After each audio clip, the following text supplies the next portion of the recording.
औज़ु बिल्लाहि मिनश शैतानिर रजीम बिस्मिल्लाहिर रहमानिर रहीम इन्नल्लाहा व मलाइकतहु युसल्लूना अलन नबी या अय्युहल्लज़ीना आमनू सल्लु अलैहि व सल्लिमू तस्लीमा।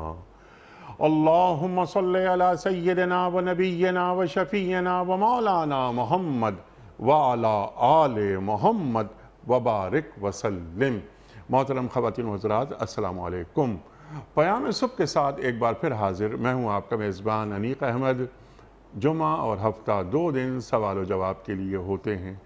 इन 2 दिनों में हम क्या करते हैं कि आपकी जानिब से आए हुए सवालात को जमा करते हैं और अपने वक्त के एक जय्यद मुफ्ती साहब की खिदमत में वो सवालात पेश करते हैं, हासिल करते हैं उनसे कुरान और सुन्नत की रोशनी में अपने लिए रहनुमाई। आज के हमारे मुअज़्ज़ज़ मेहमान मोहतरम मुफ्ती अहमद एजाज़ साहब, जाना माना नाम हमारे मुल्क का, फारिग तहसील दारुल उलूम कराची। एक दुनिया को आपने करीब से देखा, आज के जो जुमला मसाइल उन पर गहरी निगाह। ख़वातीन हज़रात, मुफ्ती इरशाद साहब को खुश आमदीद कहता हुआ प्रोग्राम का आगाज़ करना चाहूँगा अल्लाह ताला के बाबरकत नाम से। सूरह अलम नशरा। औज़ु बिल्लाहि मिनश शैतानिर रजीम बिस्मिल्लाहिर रहमानिर रहीम।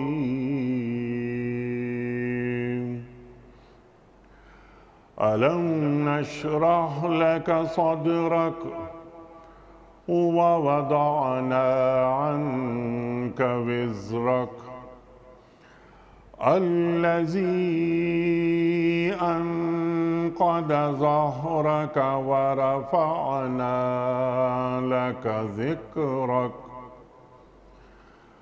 फ़इन्न मअल उसरि युस्रन इन्न मअल उसरि युस्रा फ़इज़ा फ़रग़त फ़ंसब व इला रब्बिक फ़रग़ब। सदक़ल्लाहुल अज़ीम।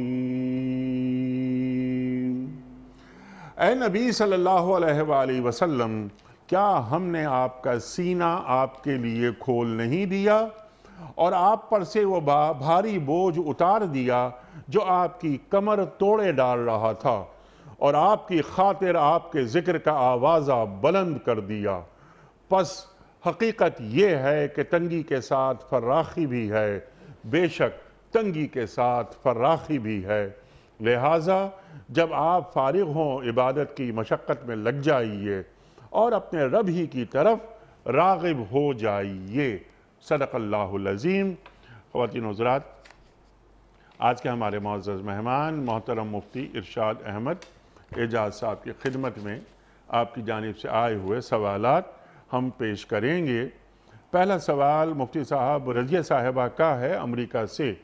उनका सवाल ये है कि मेरी शादी कराची में मेरे कज़न से हुई थी। मुझे वालिदैन की तरफ से जो जेवर दिया गया था, उस जेवर और जो शौहर की तरफ से दिया गया जेवर, उनकी ज़कात कौन अदा करेगा? मुझे अदा करनी है या शौहर को? इरशाद। बिस्मिल्लाहिर्रहमानिर्रहीम नहमदुहु व नुसल्ली अला रसूलिहिल करीम अम्मा बाद। उसूल तो अनीक साहब ये है कि जिसके ऊपर ज़कात फ़र्ज़ हो, चाहे वो मर्द हो या औरत, ज़कात उसी को अदा करनी है। चाहे वो ख़ातून ज़कात अपने पास मौजूद नकदी से अदा करें या उनको अगर कोई पैसे मिलते हैं उससे अदा करें, और अगर उनको पैसे नहीं मिलते, उनके पास नकद रकम नहीं है, तो जो जेवर है उसी में से कुछ जेवर को या तो फ़रोख्त करके ज़कात अदा कर दी जाए, या फ़रोख्त नहीं किया जा सकता है, या फ़रोख्त किए बग़ैर भी ज़कात अदा हो सकती। मिसाल के तौर पे बाज़ जेवर होते हैं जो छोटे हैं, टॉप्स हैं या छोटा लॉकेट है, तो उसकी कीमत इतनी होती है कि वो उसको हम ज़कात में दे सकते हैं। तो ज़कात में जेवर को भी दिया जा सकता है, जेवर बेच के उसकी रकम भी दी जा सकती है, और अगर नकद रकम इनके पास हो तो वो भी दे सकती हैं। सवाल ये है कि कौन देगा? जी, मैं ये अर्ज़ कर रहा हूँ कि उसूल ये है उसूल ये है कि जिसके ऊपर ज़कात फ़र्ज़ है वो दें। ये तो मैंने अभी एक मसला बता दिया ठीक है। कि उसूल ये है कि ज़कात जिस पर फ़र्ज़ है वो दें। ठीक। अब अपने पास वो नक़द रकम है उसमें से दें, अगर वो नहीं है नक़द रकम ज़ेवर बेच कर दें या ज़ेवर ख़ुद दे सकते हैं। ये तो एक उसूल है का जो तरीक़ेकार है, तर्ज़ मुआशरत है, उसके अंदर चूँकि अमूमी हालात में ख़वातीन जो होती हैं वो ख़ातून जो होती हैं घर में रहती हैं और एक घरेलू ख़ातून होती हैं, घर के मामलात देख रही होती हैं और उनका ज़रिए मुआश नहीं होता। घर की ज़िम्मेदारी उन्होंने उठाई हुई होती है, कमाने की ज़िम्मेदारी मर्द ने उठाई हुई होती है। तो हमारे यहाँ अमूमी तौर पे ये रिवायत रही है बर्र सग़ीर हिंद पाक में कि ख़वातीन के ज़ेवरात की जो ज़कात है वो शौहर दिया करते हैं। और उसके पेश नज़र हिकमत ये होती है कि पहली बात है कि ख़वातीन के पास इतनी रकम नहीं होती है। अगर फ़र्ज़ करें कि उनके पास 10 तोले सोना है या 15 तोले सोना है और उसकी रकम जो है वो 15-20 लाख रुपए बनती है और उसकी ज़कात की रकम अच्छी खासी उनके ऊपर अगर आ जाती है तो वो ज़ाहिर नहीं दे पाएंगी। तो आम तौर पे उनकी ज़ेवर जो हैं वो उसकी ज़कात शौहर देते हैं। बाद दफ़ा ये सवाल आता है, शौहर कहते हैं कि भाई मैं कहाँ से दूँ, मुझ पर तो फ़र्ज़ नहीं है, फ़र्ज़ तो मेरी बीवी पर है।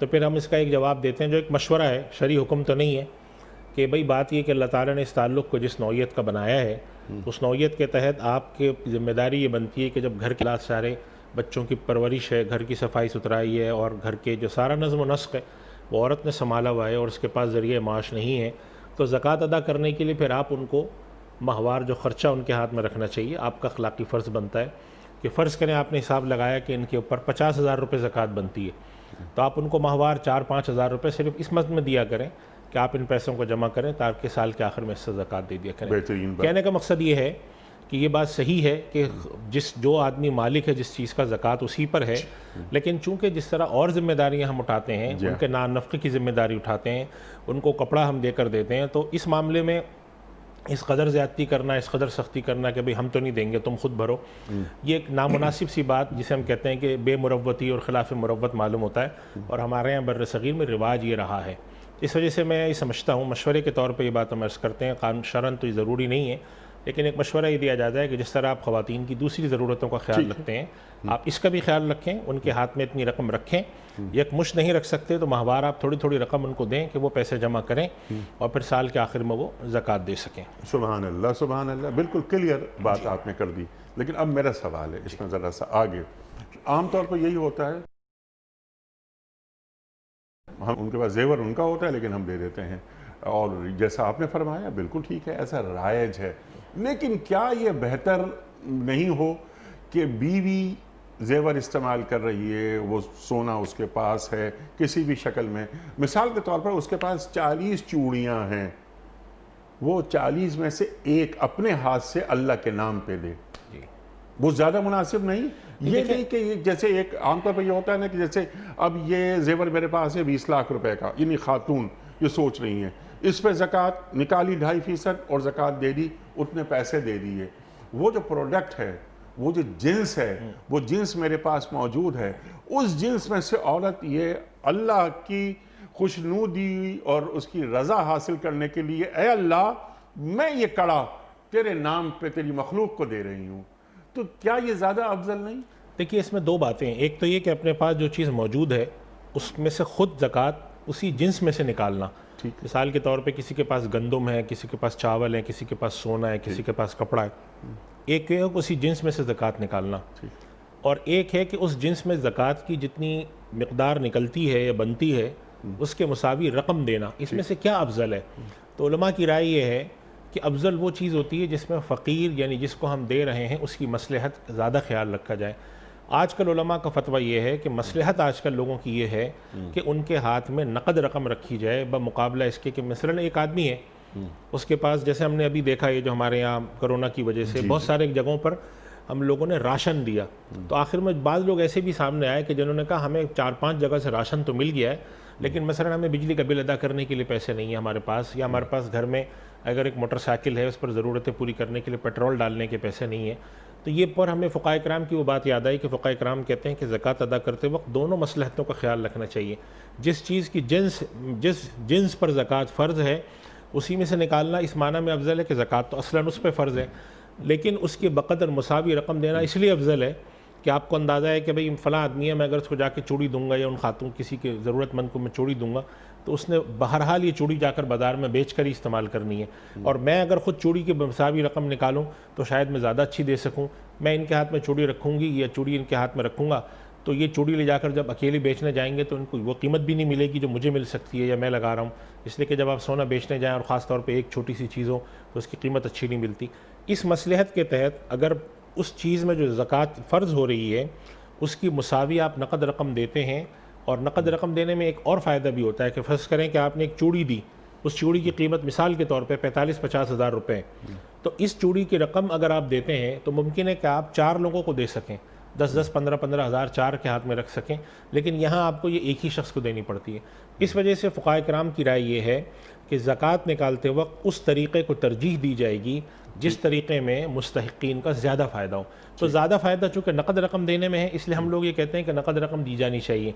कहीं पर अगर ऐसी ज़रूरत है कि जहाँ ज़्यादा फ़ायदा जिन्स में से देने में है तो वहाँ वो दिए जाएंगे। मिसाल के तौर पर किसी बच्ची की शादी है और ज़रूरतमंद हैं वो लोग, और उसके यहाँ जैसे हमारे यहाँ बच्चियों के लिए रिवाज में है कि एक जेवर का सेट दिया जाता है, तो किसी खातून के पास एक सेट है जिसके अंदर एक टॉप्स और लॉकेट है, छोटा सा एक सेट है, और वो मिसाल के तौर पे 3 ग्राम 4 ग्राम का हल्का सा एक है। अब अगर वो जाकर यही चीज़ ज़कात की मद में उसको दे देती हैं कि भाई आपको बच्ची को शादी में 4-5 चीज़ें देनी होती हैं, तो आपकी तरफ से एक जेवर चला जाएगा, तो अच्छा है कि ज़रा ये इस समाजी तौर पर एक मोतबर समझी जाएगी कि भाई बच्ची अपने पास जेवर भी लाई, तो फिर वहाँ पर जेवर देने में ज़्यादा फ़ायदा, ज़्यादा बाइस सवाब है। इसलिए कि वही बात, वही उसूल आ गया कि आपने देते वक्त उसकी मसलहत का, उसके फ़ायदे का और उसके लिए ज़्यादा मुफीद होने का लिहाज रखा जिस तक चीज़ जा रही है। तो ये एक उसूल है, इसके तहत रखना चाहिए। और ख़ास तौर पर मैं इस सवाल में बहुत सारे हज़रात से मैं अर्ज़ करूँगा जो ये मसला बहुत आता है, मियाँ बीवी में अक्सर झगड़ा भी हो रहा होता है। बाज़ जगह एक साहब का एक मसला आया मेरे पास, उन्होंने कहा मेरी बीवी के पास कोई 30-35 तोला सोना है, और बाज़ ऐसे ऐसे ज़ेवरात हैं जो ज़िंदगी में उन्होंने ना पहले शादी के बाद 2-3 दफ़ा पहने, वो भारी भारी ज़ेवर हैं और उसके अंदर झूमर है, ये सब चीज़ें हैं। अब मैं अपनी बीवी से कहता रहता हूँ कि भाई ये झूमर अब तुम कभी भी नहीं पहनोगी। ज़ाहिर है हमारे यहाँ रिवाज नहीं है, शादी के थोड़े अरसे तक दुल्हन पहनती है, अब ज़ाहिर है शादी के 15 साल बाद तो कोई झूमर पहनता नहीं है उमूमी हालात में। तो उनका झगड़ा ये था कि भाई मैंने अपनी बीवी से कहा है कि इस तरह की सारी चीज़ें तुम जो है ना बेच दो, तो उनका कहना ये कि नहीं ये हमारी ख़वातीन की इन्वेस्टमेंट होती है, तो मैं क्या करूँ। मैंने उन साहब को ये कहा कि देखें ये पूरे बर्र सग़ीर हिंदो पाक अगर आप एक नफ्सियाती मुताला करें, हिंदुस्तान, पाकिस्तान, बांग्लादेश, ये पूरा जो खित्ता है, अफ़गानिस्तान, इधर सब जगह चले जाएँ आप, तो यहाँ ख़वातीन का ज़ेवरात के साथ एक नफ्सियाती लगाव। और कुरान करीम में भी अल्लाह ताला ने ख़वातीन के बारे में फरमाया अवमन युनश्शअ फ़िल हिलिया, वो जो फलती फूलती है, बड़ी होती है ज़ेवर में। तो मैंने कहा ये ख़वातीन का एक नफ्सियाती लगाव होता है, उसको आप अपने एक मर्दाना तरीक़े ताक़ुल से मत सोचें। अगर उनका एक लगाव है तो उनके पास रहने दें। जब कभी उनको अल्लाह ताला ने दिल में मैलान पैदा कर दिया तो वो फिर अपना बेच देंगी। लेकिन सवाल फिर उन्होंने ये उठाया कि भाई मैं इसकी ज़कात सालाना नहीं अदा कर सकता, ये तो मसलन फ़र्ज़ करें 1.5 लाख रुपये ज़कात बनती है। मैंने कहा ठीक है, फिर जो आप दे सकते हो अपनी बीवी को, मेरी तरफ से माहवार तुम्हारे लिए ये कंट्रीब्यूशन है ज़कात में, लेकिन मैं तुम्हें जो मिसाल के तौर पे साल के तुम्हें 1 लाख रुपए दे सकता हूँ। अब इसके अलावा भी अगर कोई ज़कात बनती है तो फिर अपने पास से जेवर में से छोटा मोटा, जैसे आपने चूड़ी की बात कही या लॉकेट की बात कही, निकालें।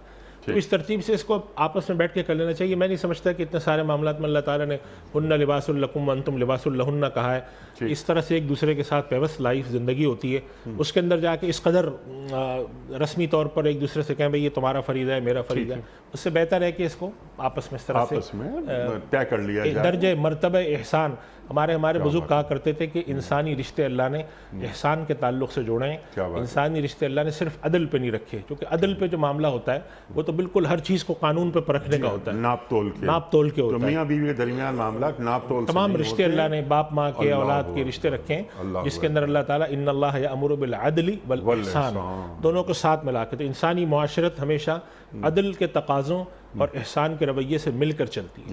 यानी एहसान अदल से कुछ ज़्यादा, जो आपका फ़र्ज़ नहीं है, शरन आप पर फ़र्ज़ नहीं बन रहा, अखलाक़न नहीं हो रहा, लेकिन आप अल्लाह के नबी सल्लल्लाहु अलैहि वसल्लम का रिवायत में आता है अज़वाज मुतहरात के बारे में कि आप सल्लल्लाहु अलैहि वसल्लम ने ऐसा भी हुआ है कि आपकी ज़ौजा मोहतरमा जब ऊँट पर सवार होने लगी तो आप सल्लल्लाहु अलैहि वसल्लम नीचे बैठे और घुटना अपना खड़ा किया, तो वो आपके घुटने पर पाँव रख के ऊँट पर सवार हुई। अब देखें सरकार दो आलम सल्लल्लाहु रहमतुल्लिल आलमीन, कायनात के सबसे बड़ी हस्ती, लेकिन उन्होंने उम्मत को तालीम दी कि जब ये मामला आया तो आप ऐसे बैठ गए नीचे जैसे घुटना खड़ा करके, ताकि ज़ाहिर ऊंचा होता है तो आपकी ज़ौजा मोहतरमा ने इस पर पाँव रखा और फिर वो ऊँट पर सवार। हालांकि वहाँ पर कोई चीज़, लकड़ी भी रखवाई जा सकती थी, पत्थर भी रखवाए जा सकते थे कि भाई आप उस पर पाँव रख के चढ़ जाएँ, लेकिन ये उम्मत को तालीम थी कि अल्लाह ताला ने नबी होने का रिश्ता भी बरकरार रखा है, लेकिन साथ साथ आप एक नबी होने के साथ एक शौहर भी हैं। तो आप सल्लल्लाहु अलैहि वसल्लम ने उम्मत को तालीम दी कि इस रिश्ते के अंदर ये दर्जा अखलाक, ये मरतबा एहसान अल्लाह को मतलूब है। तो इसके पेश नज़र इन मामलात को देखना चाहिए। खालिस कानूनी मिजाज पे परखने में मसाइल जो हैं वो उलझते हैं, सुलझते नहीं हैं। सुभान अल्लाह, सुभान अल्लाह, ताकि माशरत बहुत हसीन हो जाए। अच्छी रहे। कर्ज किसी से अगर मैंने 1 लाख लिया है तो वापस को 1,05,000 कर दूं, अपनी तरफ से कोई तोहफा दे दूं, ये यानी इसको भी दीन की जानिब से तलकीन की गई। बिल्कुल की गई है। बिल्कुल ठीक है मुफ्ती साहब, सवालात बहुत ज़्यादा हैं, इसलिए हम जल्दी जल्दी कुछ आगे सवालात ले लेते हैं। अल खुबर सऊदी अरब से मैं ज़कात की तरह सदक़े फ़ितर भी अपने रिश्तेदारों को पाकिस्तान भेजता हूँ। मेरा सवाल यह है मुफ्ती साहब कि फ़ितराना मैं सऊदीया के हिसाब से अदा करूं या पाकिस्तान के हिसाब से? बेहतर ये है कि जहां वो रहते हैं वहां के हिसाब से अदा करें। यानी फ़र्ज़ करें पाकिस्तान में 100 रुपये और सऊदी अरब में 10 रियाल है, तो वो 10 रियाल के लिहाज से दिया करें। ये बेहतर तरीका यही है। बेहतर तरीका ये है कि जहाँ वो रहते हैं वहाँ। अच्छा, आमिर करीम साहब हैं, सवाल इनका यह है कि शौहर की कमाई पर तो बीवी का हक़ होता है, यानी शौहर नफ़क़ा बीवी को अदा करने का पाबंद होता है, मगर सवाल यह है कि अगर बीवी मालदार हो यानी खूब तनख्वाह कमाती हो तो क्या उसकी कमाई पर शौहर का भी हक़ बनता है या नहीं? बीवी अपनी कमाई में से अपने शौहर को भी कुछ अदा करने की पाबंद है या नहीं? नहीं, बीवी पर नहीं। असल में देखें, शौहर की बात जो कही जाती है ना, शौहर की कमाई में बीवी का हक़ है, उसके पीछे दीन का एक बड़ा उसूल है, और वो ये है कि अल्लाह ताला ने मियाँ बीवी के रिश्ते में शौहर की ज़िम्मेदारी रखी है कि वो औरत के नान नफ़क़े अखराजात, जिसके अंदर उसकी ये सारी चीज़ें शामिल हैं, कपड़े शामिल है, खाना शामिल है, और आजकल के उर्फ़ के लिहाज से इसके अंदर बीमारी शामिल है, इन सारी चीज़ों का वो पाबंद है। ठीक। लेकिन उल्टा नहीं है कि शौहर की ज़िम्मेदारी बीवी पर रखी हो। अब अगर बीवी कमाती है तो वो शौहर को कुछ देने की शरअन और कानूनन पाबंद नहीं है। लेकिन जैसा कि अभी मैंने पहले सवाल के जवाब में अर्ज़ किया कि इन मामलात को ऐसे लेकर चलना चाहिए। अगर बीवी शौहर को कुछ अपनी खुशी से दे देती है तो ठीक है, लेकिन शौहर की तरफ से ये मुतालबा कि बीवी कमाती है और बीवी जो है वो बाहर जाती है तो वो मुझे भी दे और मेरा भी हक़ है, इसका कोई ऐसा नहीं है। दीन में ही तस्वुर उल्टा नहीं है। शौहर को कोई हक़ नहीं, शौहर को इससे मुतालबे का हक़ नहीं है। इस मुतालबे का हक़ नहीं है। ठीक है, क्लियर हो गई ये बात। आजकल ये बड़ा सवाल घूमता है हमारे माशरे में कि जो बीवी कमाती है वो शौहर मांगने का हक़ रखता है। असल में इसमें एक और बात मैं अर्ज़ करूँ, खुसूसन ये यूरोप और अमेरिका के अंदर जो ज़ाहिर वहाँ ज़िंदगी ज़रा ज़्यादा महंगी है, तो वहाँ पर मियाँ बीवी दोनों मिलकर कमाते हैं, तो फिर जाके बाज़ दफ़ा गाड़ी चलती है। ऐसे मामले में अगर इस मामले की एक नौइयत ज़रा सी मुख्तलिफ है, और वो ये है कि अगर कहीं पर मियाँ बीवी ने मिलकर ये तय किया कि हम मिसाल के तौर पर फ़लाँ इलाके में शिफ्ट हो जाते हैं, फ़लाँ स्कूल में बच्चों को पढ़ाते हैं, और शौहर ने कहा देखें मेरे अपनी आमदनी इतनी नहीं है कि मैं ये सब कर सकूँ, और बीवी ने कहा कि नहीं, मैं चूँकि मैं भी मुलाजमत करती हूँ लिहाजा मैं तुम्हारे साथ कंट्रीब्यूशन करूँगी ताकि ये घर इस तरीके से चल सके, हम ज़्यादा अच्छे इलाके में रह सकें, हमारे बच्चे ज़्यादा बेहतर जगह पढ़ सकें।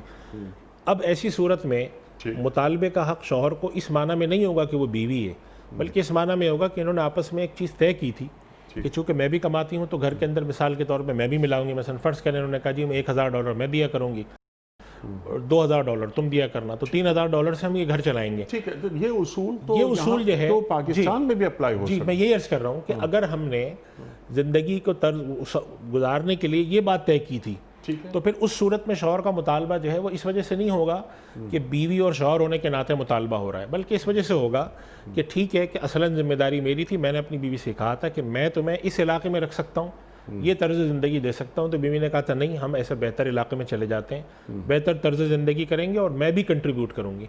अब जब हम चले गए उस इलाके में और उन्होंने आकर कहा जी मैं तो बीवी, मुझ पर तो कंट्रीब्यूट करना फ़र्ज़ नहीं है, तो वो बात फिर इसलिए गलत है कि ये आपस में इन्होंने एक तरीके का आपस में बात तय की थी, एक मायदा किया था।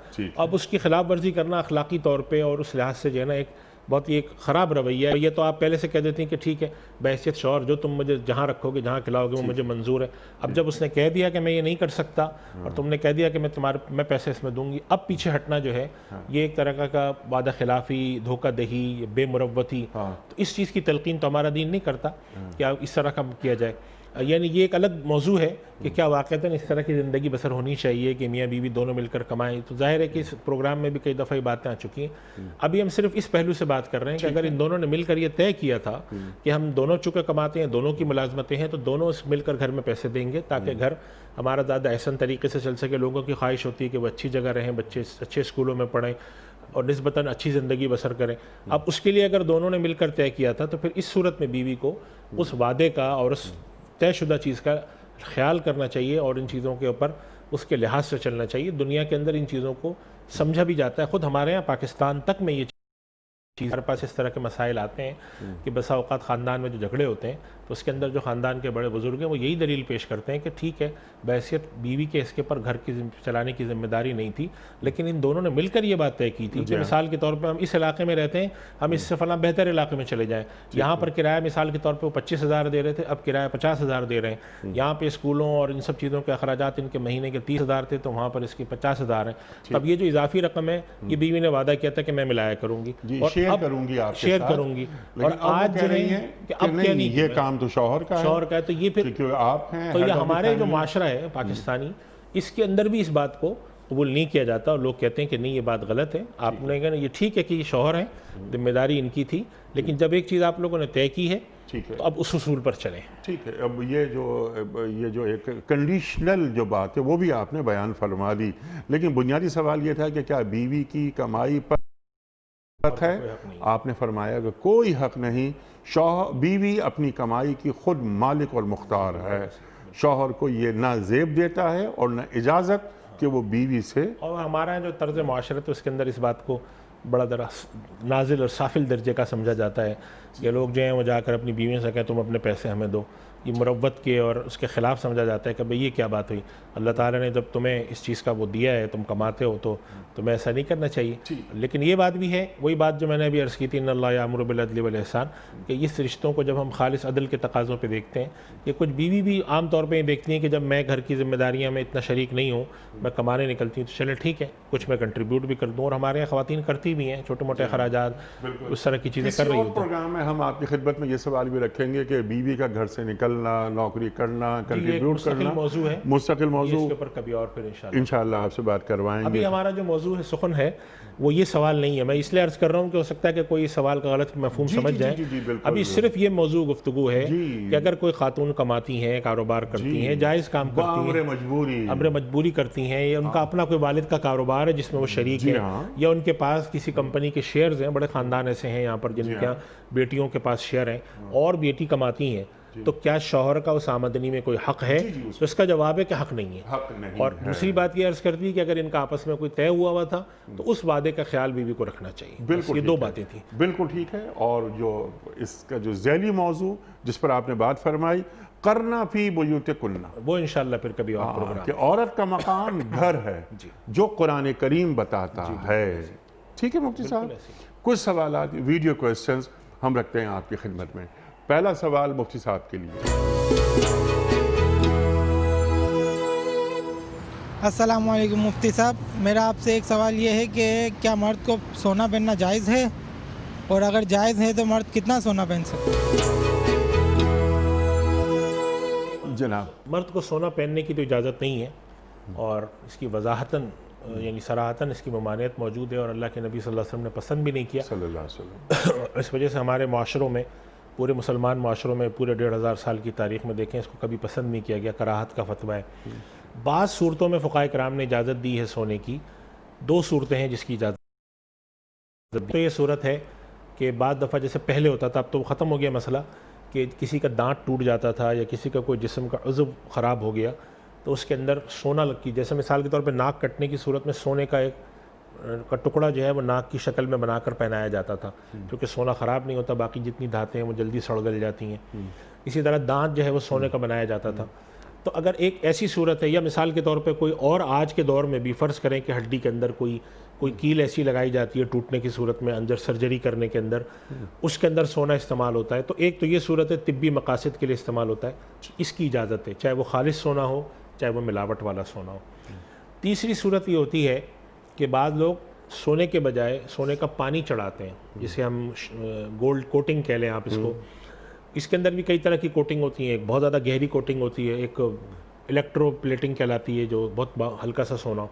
तो उसके अंदर उलमाए कराम ने इजाज़त दी है कि अगर वो सारी चीज़ मिसाल के तौर पे एक लोहे की बनी हुई है या किसी और धात की बनी हुई है और उसके अंदर बहुत मामूली मिकदार में सोना इतना चढ़ा हुआ है कि जैसे 1 ग्राम, आधा ग्राम, बल्कि बाज़ दफ़ा 1/4 ग्राम सोना होता है, और उसको जो है वो मुख्तलिफ़ केमिकल में मिला के पूरा गोल्ड प्लेटिंग कर देते हैं। तो अगर ऐसी सूरत है तो इसकी इजाज़त दी जाती है कि चूँकि सोने का इस्तेमाल इस कदर कलील मिकदार में है, जैसे मिसाल के तौर पे सोने का कलम है या कोई कलम है जिसकी निब सोने की है, उसके ऊपर प्लेटिंग हुई हुई है, या बिसा औक़ात घड़ियाँ हमारी आती हैं और उसको पसीने और इन चीज़ों से ख़राब होने से बचाने के लिए उसके ऊपर इस तरह की कोटिंग की जाती है जिसके नतीजे में वो 5-6 साल तक आदमी अगर मुस्तकिल भी पहना रहे तो वो ख़राब नहीं होती। तो उसकी इजाज़त दी जाती है इसलिए कि वो सोने का इस कदर कलील तरीन मिकदार होती है कि उसकी बाज़ हज़रात इजाज़त देते हैं।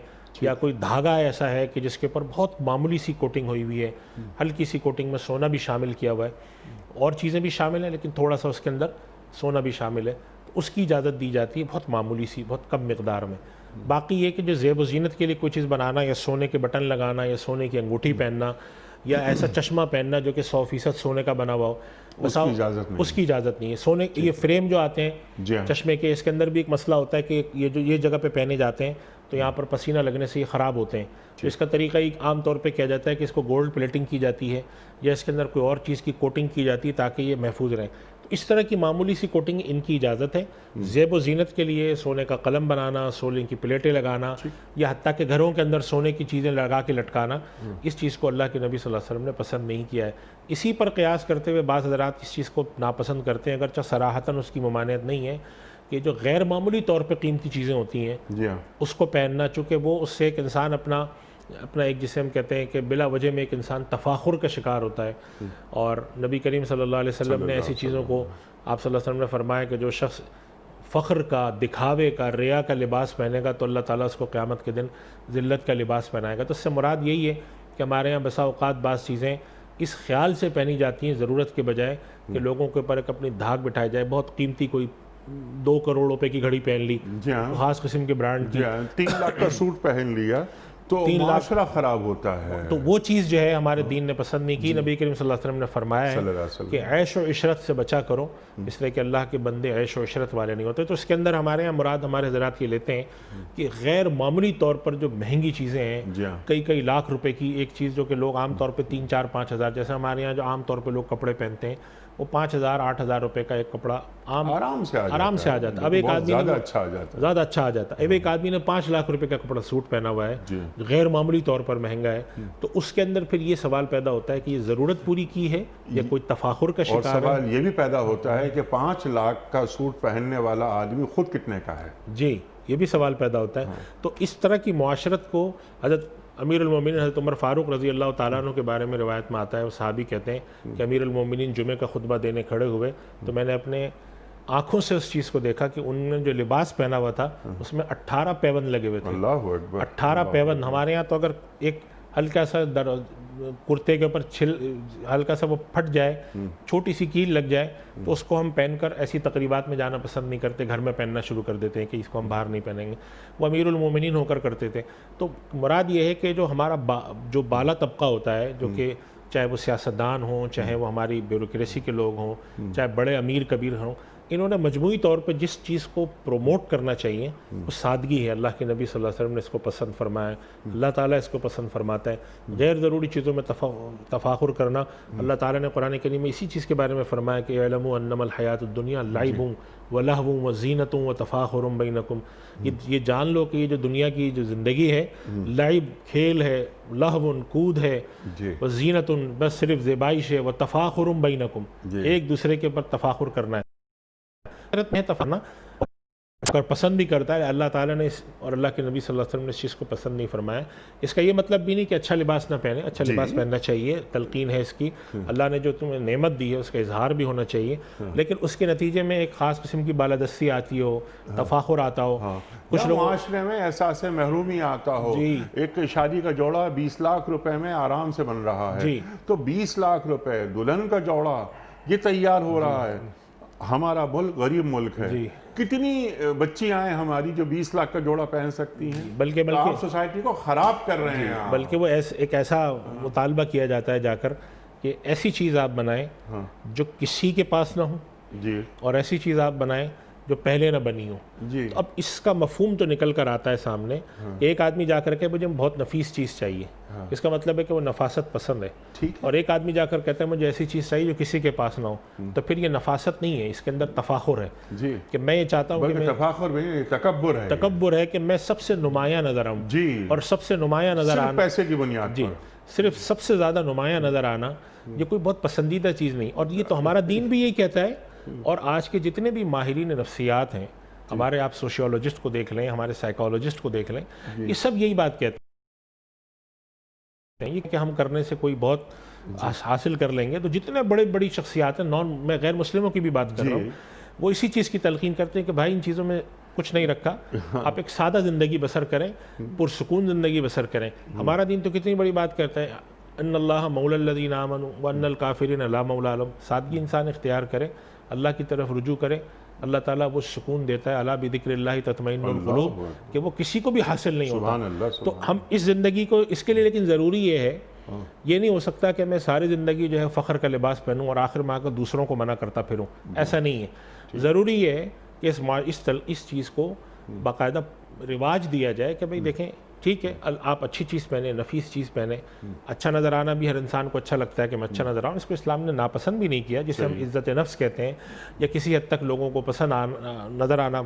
लेकिन ये है कि मैं सबसे नुमाया नज़र आऊँ, जो मैं नज़र आ रहा हूँ वो कोई और ना नज़र आए। पैसा ये चीज़ है, अहम चीज़ है। अगर पैसे नहीं हो हमारे पास तो कोई गरीब आदमी आता है मदद के लिए, मदद मांगने के लिए, तो क्या हम उसकी मदद कर सकते हैं? अगर हमारे पास खुद हम इसके अहल ना हो तो कैसे ये काम हो सकता है? सोचिए ना, रात को 12 बजे कोई शख्स दरवाजे पे आता है और कहता है मेरा बच्चा बीमार है और जाना हॉस्पिटल, 50,000 रुपये हैं, अगर मेरे पास नहीं हो और मैं उसकी मदद नहीं कर सकूं तो क्या उस रात को मैं सो सकूंगा कि अल्लाह मेरे पास इतने तो पैसे होते, तूने इतने तो दिए होते कि मैं इसकी मदद कर देता। लेकिन तफाखुर, जैसा आपने फरमाया, तकब्बुर ये नहीं। वो हजरात जिनके पास सिर्फ पैसा हो तो उनकी खिदमत में एक ही सवाल करना चाहिए कि देखो यार, अगर तुम्हारे पास से पैसा निकाल लिया जाए, सोचो तुम्हारे पास क्या बचता है। आदमी की शख्सियत, तो आपने फरमाया अला बिज़िक्रिल्लाह है तत्मइन्नुल क़ुलूब, अल्लाहु अकबर, अल्लाहु अकबर। सादगी, इल्म हासिल करें ताकि मालूम हो कि जब तकल्लमू लितारिफू, कलाम करो ताकि पहचाने जाओ। अल्लाहु अकबर। ये 20 लाख का जोड़ा पहनने के बाद अहम हो गए, ये कमज़ोर। इसमें एक जुमला मैं और अर्ज़ कर दूँ अनीक साहब जी, जब हमारे माशरे में, किसी भी इंसानी माशरे में तफाखुर, अशिया में तफाखुर, गाड़ी में, लिबास में, चीज़ों में हो, तो इसका लाजमी नतीजा निकलता है कि इंसान अपनी जो अल्लाह ने हैसियत माली दी होती है इससे ज़्यादा पाँव फैलाता है। जी हाँ, चादर छोटी होती है, पाँव फैलाता है, फिर हलाल हराम सब भूल जाता है। और जब ये चीज़ पैदा होती है तो फिर वो बात होती है जो आप कर रहे हैं कि हलाल हराम सब भूल जाता है। भाई जाहिर सी बात है कि उसने महीने का खर्चा 10 लाख किया हुआ है, जी हाँ, और आमद नहीं उसकी 5 लाख है, तो बकिया 5 लाख के लिए वो हाथ पाँव मारेगा। और फिर बैठ कर बसा औकात लोग खुद पशीमान होते हैं। यानी मैं ऐसे लोगों से भी मिला हूँ, वो कहते हैं हम क्या करें, हम ऐसे चक्कर में फंस गए। मैंने कहा किसने कहा था आपको फंसे?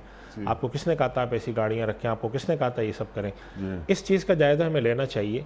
और सबसे बड़ी बात है साहब, सब ने, मैंने, आपने, हम सब ने अपनी कब्र में जाना है। जी हाँ, और मैं वहाँ पर ये जवाब नहीं दे सकूँगा कि इसको कुरान करीम में अल्लाह ताला ने अजीब बातें हैं कि जो क़यामत का मंज़र खींचा है तो उसके अंदर ये बात कही है कि जो कौम के छोटे होंगे वो कहेंगे कि परवरदिगार, ये हमारे जो बड़े थे, क़ाल लज़ीना इस्तुदइफ़ू लिल्लज़ीना इस्तकबरू, जो बड़े थे अल्लाह इनको पकड़, ये जो है हम जो है आतिहिम अज़ाबन ज़िअफ़न मिनन नार, अल्लाह ताला से कहेंगे परवरदिगार इनको दुगना अज़ाब दे, इनकी वजह से हम सब बिगड़े। लेकिन ये सब वहाँ नहीं चलेगा। कब्र के अंदर अगर हमसे कोई पूछा आकर के जी तुम 1 लाख का लिबास क्यों पहनते, तो मैं ये तो नहीं कहूँगा ये जो बराबर वाली कब्र वाला है तो 5 लाख पहनता था, मैं तो ये नहीं जवाब दूंगा। हमें खौफ खुदा आखरत के का सवाल, और सबसे बड़ी बात की कि इंसान को जो अल्लाह ने तकरीम जो दी है, सारी दुनिया के इंसान चाहे वो किसी भी मज़हब से ताल्लुक़ रखते हैं इस बात पे मुत्तफ़िक़ हैं कि अल्लाह ताला ने इंसान को जो ज़ाती कमालात दिए हैं, अखलाक दिया है, उसका एतबार है। हाथ में पहनने वाले सोने के कड़े का एतबार नहीं है, जिस्म पर चढ़े हुए किसी मखमल और रेशम के लिबास का एतबार नहीं है। ये हमारा दीन भी कहता है। ये इंसान का जितने भी इंसान के जितने भी निज़ाम अखलाक में ये तालीम करते हैं, तो हमें चाहिए कि हम अपनी इन चीज़ों को महदूद करें। हम जब अपनी ज़रूरतें गैर ज़रूरी तौर पर फैलाएंगे तो हमारे वसाइल कम पड़ेंगे, और जब वसीला कम पड़ता है तो इंसान लाज़िमन हराम हलाल की तरफ जाता है, और बुरे काम की आदत पढ़ते पढ़ते थोड़ी सी देर लगती। दुनिया का हर बुरा काम मुश्किल से होता है।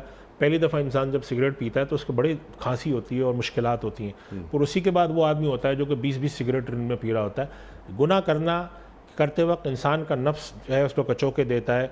अल्लाह ताला ने इंसान के अंदर जो खैर का मादा रखा है उसको, लेकिन एक वक्त ऐसा आता है कि इंसान करते करते करते वो गुनाह फिर उनके लिए अच्छा हो जाता है, जैसे कुरान करीम खुशनुमा हो जाता है। अल्लाह सुब्हानहू व तआला ने ये जो पिछली अक़वाम के जो गुनाह बारे में बताए हैं, तो उसके बारे में ये फरमाया है कि उनका जो गुनाह था वो उनके सामने जो है वो अच्छा हो गया। अब वो ये कहते थे इसमें खराबी क्या है, यानी जब आप उनको बताने जाएँ कि ये बुराई है तो कहते थे इसमें क्या बुराई है। तो अच्छा में बचना चाहिए कि गुनाह किसी वक्त हमारी अपनी बदामालियों और हमारे अपने इसरार करने की वजह से और डटे रहने की वजह से वो गुनाह हमारे लिए मुज़य्यन हो जाए। अल्लाह ताला ने कुरान करीम में ये किसी कौम की सबसे पस्त हालत बारे में बयान फरमाई है, ज़ुय्यिन लहुम सूउ अमालिहिम, कि उनके बुरे अमाल उनके लिए मुज़य्यन कर दे गए। और फिर अल्लाह ताला फरमाता अल्लाहु ला यहदिल क़ौमज़ ज़ालिमीन, अगर ऐसे हालात आ जाते हैं फिर अल्लाह हिदायत नहीं देता। तो हमें अखलाकी तौर पर हमारे माल हमें जो दिया अल्लाह ने, हमारे पास अल्लाह ने जो हमें नेमतें दी हैं, उसके लिहाज से हमें हर सतह पर, मैं ये कहता हूँ कि चाहे वो हमारे ताजरों का तबका हो, हमारे बालादस्त लोगों का तबका हो, सब हर सतह पर ऐसी चीज़ पैदा करने की कोशिश करें जिसके लिए हमें अल्लाह के आगे जवाब देना आसान हो, जो माशरे के लिए मुफीद हो। सुभान अल्लाह। अपनी ज़ाती चीज़ों के हवाले से जो ट्रेंड सेटर हैं या वो अन्नासो अला दीन मुलूकिहिम, इन्हीं से बारे से सवाल है। ट्रेंड सेटर से सवाल है। हमारे जो बड़े हैं, हमारे जिनके बनाए हुए रास्ते पर आवाम चलते हैं, तो ये जो हमारे सदर, हमारे वज़ीर आज़म, हमारे गवर्नर, वज़राए आला, सेनेटर, MP, इन बड़ी गाड़ियाँ, जितने पार्लियामेंटेरियंस हैं, इनमें से कितने ऐसे हैं कि जिन्होंने बसों में सफ़र किया है या आज बसों में सफ़र कर रहे हैं अवाम की तरह। आपने कितनी बड़ी बड़ी मिसालें दी इस वक्त यहाँ पर। हज़रत उमर फ़ारूक ताला अन्हो की आपने बात की, 18 पैमन लगे हुए हैं, अल्लाह अकबर, कांप जाते हैं बात करते हुए। वो एक वफ्द आया बाहर से, खलीफा से मिलना है, अमीरुल मोमिनीन से, वो वहाँ मस्जिद में होंगे। हज़रत उमर फ़ारूक रताला अन्हो तो एक ईंट सर के नीचे है और तहमत बांधे हुए, आधा बदन धूप में है और आधा छाँव में। तो उस मुल्क के सफ़ीर के पाँव कांप गए कि ये इनके सरबरा ऐसे हैं। अपने मुल्क में जाके उन्होंने कहा कि जो वो बात कहें मान लो, क्योंकि उनको ज़ेर नहीं किया जा सकता। अल्लाह अकबर। तो हमारे पास क्या है, ये सर पर चढ़कर बोल रहे हैं, पौधे जैसे लोग, पेड़ बने खामोश खड़े हैं, कैसे कैसे लोग। मैं तरीक़ साहब एक और बात अर्ज़ करता हूँ। हज़रत उमर फ़ारूक रज़ी अल्लाह ताला अन्हु तो बड़ी हस्तियाँ थीं। जी हाँ, बहुत बड़ी हस्तियाँ थीं। मैं कहता हूँ सिर्फ 50-60 साल पीछे हम चले जाएँ, तहरीक पाकिस्तान के लोगों को देख लें, इन लोगों का किरदार देख लें आप। मैं तारीख़ पढ़ रहा होता हूँ, कभी कभी मैं हैरान होता हूँ कि ये वाक़तन सच लिखा है। कैसे कैसे लोग थे, यानी कि जिनके आखिर कायद मिल्लत लियाकत अली ख़ान को देखें आप, उनके हालात पढ़ें। जितने बड़ी बड़ी शख्सियात हैं हमारे, जिनके भी हालात हम उठा के देखते हैं जो तहरीक पाकिस्तान में शरीक रहे, फ़कीर मनच ज़िंदगी थी और दयानतदारी के वो आला मिसालें पेश की जाती है। कायद आज़म मोहम्मद अली जिन्ना रहमतुल्लाह अलैह का कहा जाता है कि खाना एक दिन अच्छा आ गया तो उन्होंने पूछा ये कैसे आया है। उन्होंने कहा जी वो आपके लिए मंगवाया गया है बावर्ची। तो उन्होंने कहा ये रियासत की जिम्मेदारी है कि वो सरबरा और गवर्नर जनरल को उसकी मर्ज़ी का खाना दे, वापस भेजो इसको और चीज़ें जमा करा दी। अब आज हम इन चीज़ों को सुने तो हमें ये लगता है कि या तो झूठ है या मजाक है। कैबिनेट का इजलास हो रहा था, आपने बड़ी अच्छी बात की कि हम दूर नहीं जाएं, हम वो अपने असलाफ का जिक्र कर रहे हैं, कर्न ऊला का। हम आज की बात कर लें, कायद आज़म ने इजलास बुलाया कैबिनेट का, चाय आ गई। आपने फरमाया ये चाय कैसे? कहलें सिर्फ चाय, खाना वाना हम नहीं कर रहे। कहेंगे क्या ये लोग चाय अपने अपने घरों से पी के नहीं आए? बिल्कुल।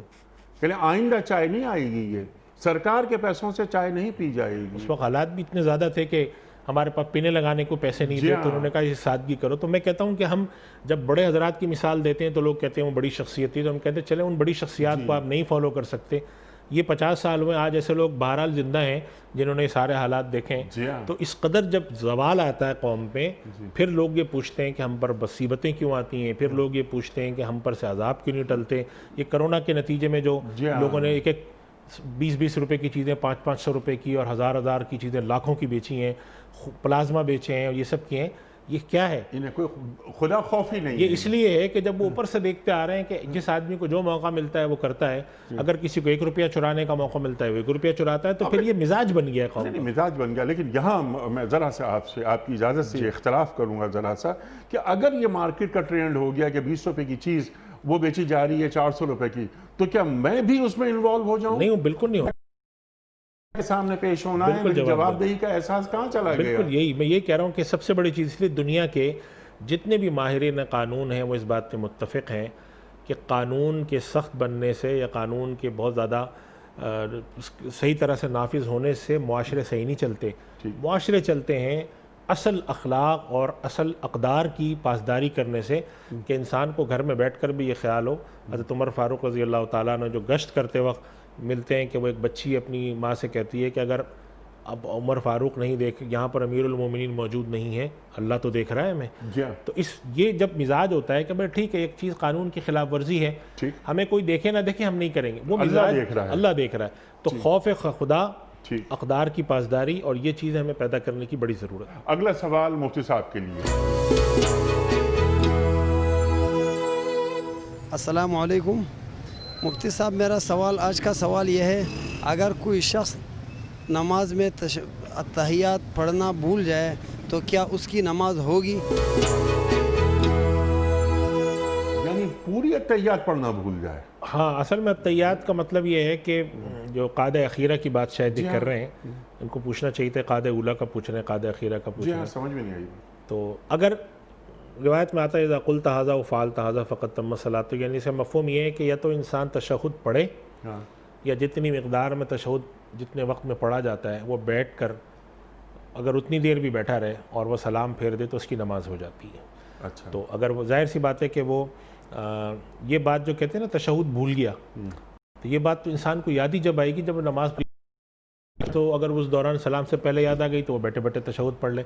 तशहुद तो ऐसी चीज़ नहीं है कि वो कोई पिछले रकात में पढ़ी हुई चीज़ हो जो अब याद आई तो अब नहीं अदा हो सकती। यानी मसलन एक आदमी 4 रकात की नमाज़ पढ़ रहा है, तीसरी रकात में वो कोई चीज़ भूल गया जो उसको तशहुद में याद आई, तो वहाँ पे वो क्या कर सकता है? कुछ नहीं कर सकता। अब तो तीसरी रकात की चीज़ गुजर गई, तो उसके लिए हुक्म है कि सज्जा साफ करें। अब एक आदमी तशहुद में बैठा हुआ है, सलाम से पहले उसको याद आएगा कि मैंने, ठीक है, अब अगर उसने सलाम फेर दिया तो अब ये देखा जाएगा वो तशहुद की मिक़दार बैठा था नहीं बैठा था। मसलन फ़र्ज़ करें कि तशहुद पढ़ने में आधा मिनट या 1.5 मिनट लगता है, 1 मिनट लगता है, अगर इतनी मिक़दार वो बैठा था और उसके बाद सलाम फेरा है तो उसकी नमाज अदा हो जाती है। अच्छा, सुभान अल्लाह, सुभान अल्लाह। आज के प्रोग्राम का आखिरी सवाल रखते हैं आपकी खिदमत में। अगला सवाल मुफ्ती साहब की खिदमत। अस्सलाम वालेकुम मुफ्ती साहब, कसम खाकर उसे तोड़ने का कफ़ारा कैसे अदा किया जाए? कफ़ारा कैसे अदा किया जाए और कफ़ारा है क्या, उसकी सूरतें क्या क्या हैं, ज़रा वो भी इरशाद फरमाएं। देखिए, कसम खाकर तोड़ने का मतलब यूँ समझें कि कसम जो इंसान खाता है वो 2 तरह की होती है। एक तो ये कि इंसान ने कहा कि खुदा की कसम मैं ये काम आइंदा नहीं करूँगा, ठीक। और एक ये कि किसी बात पर झूठी कसम खाई, मैंने तो ऐसा नहीं किया है या मैं ऐसा तो नहीं करता। सही। तो कफ़ारा उस कसम पर है जिस कसम को इंसान ने इस नियत से कसम उठाई हो कि मैं मुस्तक़बिल में ये काम नहीं करूँगा, ठीक, और फिर भी वो काम कर ले, तो उस सूरत में इसके ऊपर कफ़ारा है 10 मिस्कीनों को खाना खिलाना है, ताम अशरती मसाकिन।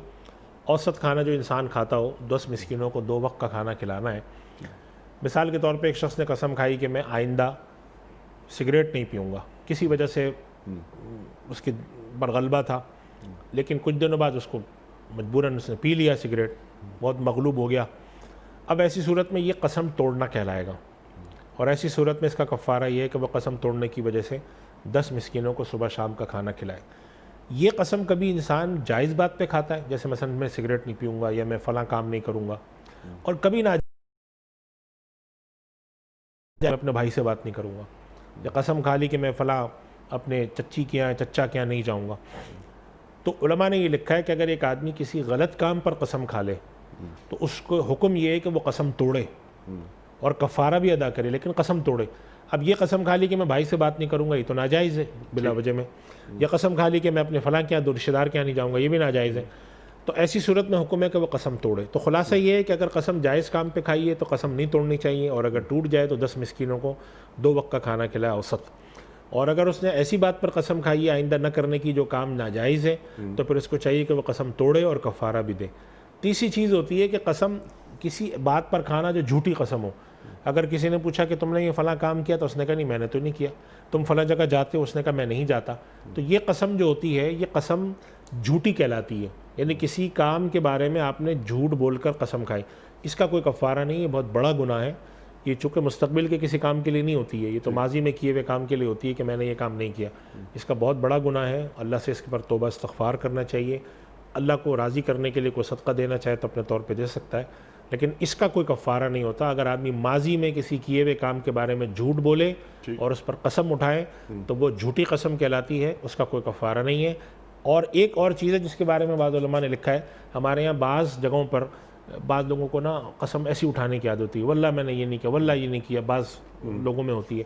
तो बाज़ हज़रात कहते हैं कि इस तरह अगर एक इंसान बिला इरादा कसम की नीयत से ना कसमें खाना है, वल्लाह वल्लाह हर चीज़ पे बोलता है, तो इसकी कोई अहमियत तो इसकी अहमियत ज़मीन लग़्व कहलाती है। लेकिन उमूमी हालात में अगर आदमी गुफ्तगू में किसी को पूछा तुमने ये काम किया, उसने कहा वल्लाह मैंने ये वल्लाह मैं ये काम नहीं करूँगा, तो अब अगर उसकी कसम खाने की नीयत है तो फिर इस सूरत में उसकी कसम मुनक़्क़िद हो जाती है, और अगर आइंदा वो ये काम करेगा तो उसको फिर कसम तोड़ने का कफ़ारा देना पड़ेगा, जो 10 मिस्कीनों को खाना खिलाना है 2 वक्त। ठीक है। अगर मिस्कीनों को खाना खिलाने की सकत ना हो तो क्या 3 रोज़े रखे? जी, फिर उस सूरत में ये है कि 3 रोज़े रखेगा वो, और भी एक साथ रखे तो 3 रोज़े रखे, उसके बदले में अगर वो मिस्कीनों को खाना खिलाने की उसको सकत नहीं है। तो मुफ्ती साहब आपका बड़ा शुक्रगुजार, आप तशरीफ़ लाए, हमारी इल्मी कमी को दूर फरमाया आपने। ख़वातीन व हज़रात, प्रोग्राम का वक्त यहाँ मुकम्मल हो रहा है। हमारे मुअज़्ज़ज़ उलमा तशरीफ़ लाते हैं और हमारी इल्मी कमी को दूर फरमा देते हैं। अल्लाह ताला हमारे उलमा को सलामत रखे। आप और हम जानते हैं कि क़याम सुबह का इख्तिताम होता है रोज़ाना एक कौल पर, और वह कौल होता है साहिब नहजुल बलागा अमीरुल मोमिनीन हज़रत अली मुर्तज़ा करमल्लाहु वजहहु का। आप फरमाते हैं कि दुनिया एक ख्वाब है, इस पर मगरूर होना सरासर नदामत है।